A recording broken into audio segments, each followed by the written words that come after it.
तो अदिल, गुजरात के 4 हलके हमने डिस्कस कर रहे हैं। NA 62 की हम बात कर लेते हैं।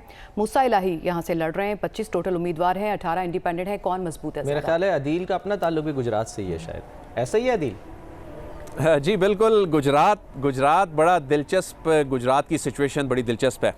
NA 62 गुजरात, मानिए गुजरात 4 हुआ करता था, तो अब इस मरतबा हल्का बदियों में गुजरात का पहला हल्का है। चौधरी आबद रज़ा जो कि नून लीग के डिविजनल प्रेसिडेंट हैं, तो वो यहाँ से इलेक्शन लड़ रहे हैं। चौधरी वजात हुसैन जो कि काफ लीग के रहनुमा, उनके साहबजादे मूसा इलाही उनके मुकाबले में इलेक्शन लड़ रहे हैं।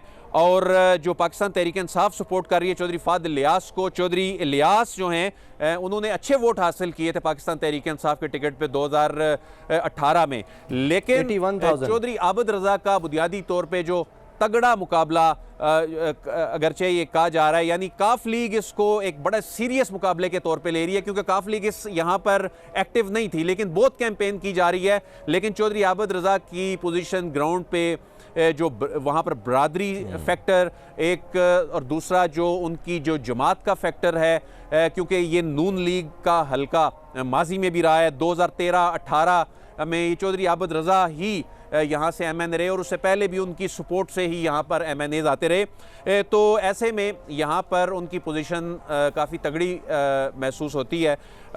जो NA 63 गुजरात 2 चौधरी हुसैन इलाही जो कि जलालपुर जट्टा कड़ियाँ वाला ये इलाके इसमें आते हैं, यहाँ पर हुसैन इलाही 2018 में जब इलेक्शन जीते थे तो उस वक़्त काफ लीग को सपोर्ट की थी पाकिस्तान तहरीक इंसाफ ने।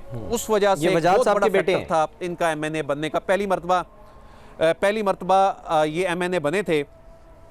नवाबजादा गजनफर गुल ये इनके मुकाबले में है नून लीग के चौधरी हुसैन इलाही के, और PTI, यहाँ PTI को बैंगन मिला इंतखाबी निशान, जो कि सोशल मीडिया पे काफ़ी ज़ेर बहस भी होता है। साजिद यूसुफ यहाँ पर पाकिस्तान तहरीक इंसाफ के इलेक्शन लड़ रहे हैं, और मोहम्मद महमूद कादरी TLP भी यहाँ पर काफ़ी एक्टिव है। TLP ने गुज़श्ता इलेक्शन में यहाँ से 43,000 वोट लिए थे। तो यहाँ पे बहरहाल इस मरतबा कहा जा रहा है कि चौधरी हुसैन इलाही को चूँकि इस मरतबा पाकिस्तान तहरीक इंसाफ की सपोर्ट नहीं है, पाकिस्तान तहरीक इंसाफ ने अपना उम्मीदवार चूँकि यहाँ पर अगरचे वो भी पहली मरतबा इलेक्शन लड़ रहे हैं साजिद यूसुफ, तो अगर इस सिचुएशन को देखा जाए तो नवाबजादा गजनफर गुल जो हैं वो इस वक्त काफ़ी मुतहरिक नज़र आ रहे हैं, जो कि नून लीग से जिनका ताल्लुक़ है। यूँ 14 उम्मीदवार हैं। रूरल एरिया ये गुजरात के रूरल एरियाज पे मुश्तमिल ये हल्का है। ठीक है। NA 64 गुजरात की अगर हम बात करें, कुल 17 उम्मीदवार हैं नून लीग के साथ। जी, यहाँ पर नून लीग ने अपना कोई उम्मीदवार खड़ा नहीं किया। ये वो हल्का है जो सबसे ज़्यादा ज़ेरे बहस है। चौधरी सालिक हुसैन का हल्का, जो कि चौधरी ख़ानदान आपस में एक दूसरे के खिलाफ खड़ा हुआ है, यानी वो चौधरी ख़ानदान जिनका इत्तेहाद, जिनकी सियासत मुल्क भर में मशहूर थी, उसका एक इम्पैक्ट था। तो बुनियादी तौर पे चौधरी ख़ानदान में जो रिफ्ट आई है वो सबसे ज़्यादा यहाँ पर वो रिफ्लेक्ट हो रही है। चौधरी सालिक हुसैन काफ लीग के टिकट पे यहाँ पर कैसरा इलाही से, यानी अपनी फूफी के साथ उनका मुकाबला है, जो पाकिस्तान तहरीक इंसाफ जिनको सपोर्ट कर रही है और अदालत से के ज़रिए बहाल होकर वो इस कॉन्टेस्ट में वापस आई हैं। नून लीग मौजूद नहीं है। चौधरी परवेज़ इलाही को सपोर्ट करने वाले जितने धड़े थे ना इस हल्के में, बुनियादी तौर पर ये चौधरी परवेज़ इलाही का हल्का कहलाता है। चौधरी परवेज इलाही की सियासत थी जो यहाँ पर जितने अभी भी लड़ तो रहे हैं, वो अभी भी इस हल्के में अपना मुकदमा लड़ रहे हैं। उनको इंतखाबी निशान भी मिला था, मेरा ख्याल है शायद गधा गाड़ी भी लड़ रहे हैं, उस पर बड़ा उन्होंने एतराज किया। लड़ रहे हैं, कोर्ट से भी लड़ रहे हैं, और इस हल्के में प्रोविंशियल असेंबली की सीट पे भी लड़ रहे हैं। इस ही हल्के में प्रोविंशियल असेंबली की सीट जो है PP 32, उसमें उनका चौधरी परवेज इलाही का छोटी सीट पर चौधरी परवेज इलाही का मुकाबला भी सालिक हुसैन से है। ये भी बड़ा दिलचस्प है कि PP 32 में उनका मुकाबला सालिक हुसैन से ही है, यानी उनकी अहलिया से बड़ी सीट पे मुकाबला है सालिक हुसैन से। और फिर साथ ही दूसरी जो PP 31 है शाफे हुसैन का मुदस्सर मुछियाना के साथ मुकाबला है, यानी सालिक हुसैन के दूसरे भाई जो हैं वो प्रोविंशियल असेंबली की सीट पे कॉन्टेस्ट कर रहे हैं। यहाँ से चौधरी परवेज इलाही 1,22,000 वोट लेकर जीते थे।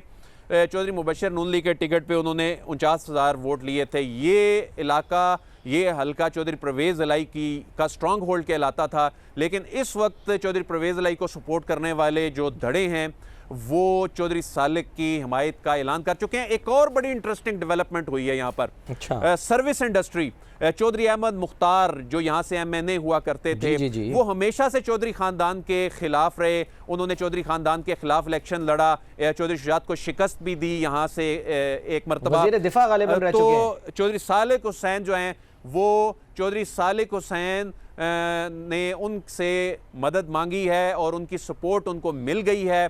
चौधरी अहमद मुख्तार ख़ानदान ने उनकी सपोर्ट का ऐलान कर दिया। तो चौधरी सालिक हुसैन की पोजीशन काफ़ी यहाँ पर स्ट्रांग हो गई है। जो मुकामी धड़े जो हैं उन्होंने उनके हक में ऐलान कर दिया है।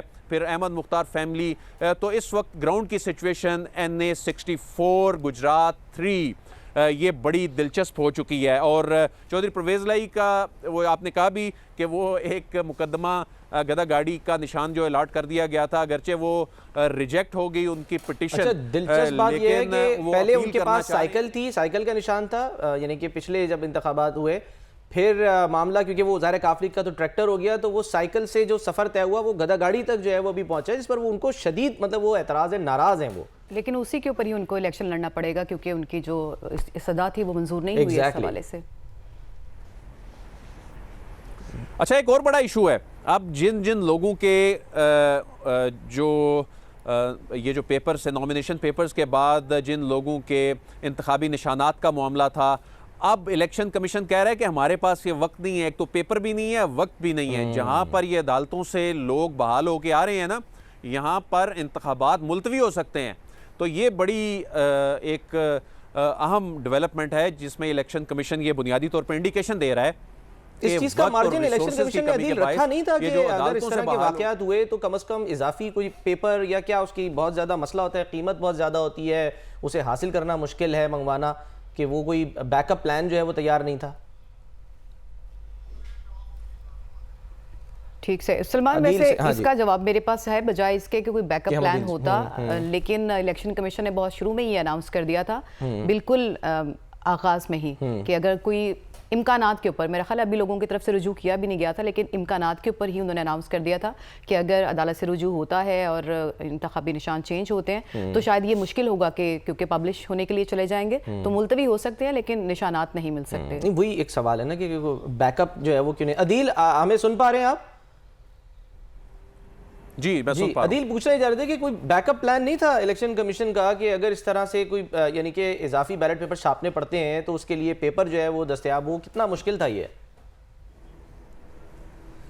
देखें, ये तो बुनियादी तौर पे इलेक्शन कमीशन की एक बड़ी बुनियादी सी जिम्मेदारी है। उसने ये इस तरह के मामलात पहली मरतबा नहीं हो रहे, हमेशा लोग अदालतों से बहाल होके आते हैं। इस मरतबा इतनी भी बड़ी तादाद में ऐसा नहीं हुआ कि लोग आ गए और इलेक्शन कमीशन जो है वो परेशान हो गया। इलेक्शन कमीशन का ये मौक़िफ़ बड़ा हैरानकुन है कि जी सिक्योरिटी फीचर वाला पेपर है, हर मरतबा स्पेशल पेपर ही होता है। इस मरतबा इसी हैरत का इजहार मैं भी सलमान आपसे कर रही थी कि अभी तो रुजू किया भी नहीं गया था अदालतों की जानिब, उम्मीदवारों की जानिब से, लेकिन पहले ही इलेक्शन कमीशन ने ये कह दिया था कि ऐसा हुआ तो मुलतवी हो जाएंगे, लेकिन निशान दोबारा से तब्दीली होंगे।